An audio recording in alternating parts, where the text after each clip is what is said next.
And I'm back, and what I have today here is I have a little gadget called a computer memory keeper for your vehicle.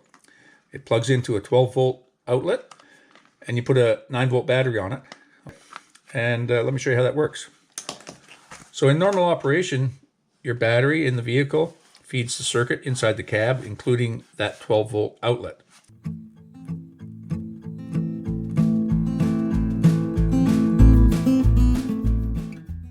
But it also feeds your clock and keeps the preset on the clock, your radio presets for all the different stations that you've set for that radio, and other settings such as the mirror settings in some cars.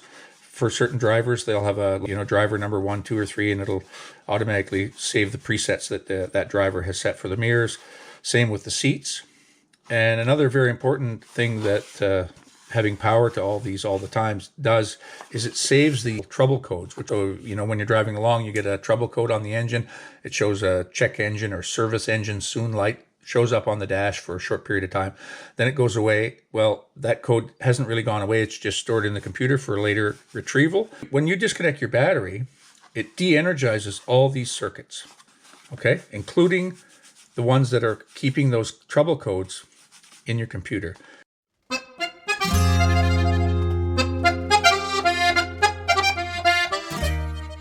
You may have all seen this. You change your battery and you got to go back in. You got to set your clock from start and everything else. So enter this computer memory keeper. Just a little gadget. You can get them anywhere. Amazon sells them. Other places have them.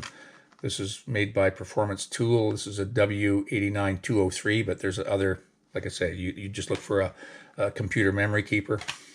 And all it does is it plugs into your 12-volt outlet inside the cab. You put a 9-volt battery on it. And what happens is when you disconnect your battery, there's enough power to feed all these presets and to maintain the trouble codes in the computer.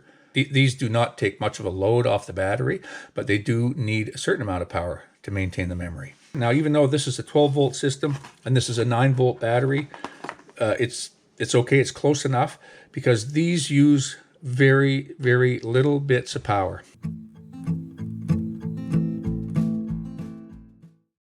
And then when you're done your work, you hook your car battery back up again, disconnect this, and you haven't lost any of the settings. Hopefully that helps somebody. Maybe you're going to be taking the battery out to do some work, which is usually recommended. If you're going to do any type of work around the engine, you should disconnect your battery first. And just get yourself one of these, 9-volt battery. You can save all those settings without any fuss. Thanks for watching. Comment, like, and subscribe, and we'll see you again here very soon on Everyday Projects. Bye for now.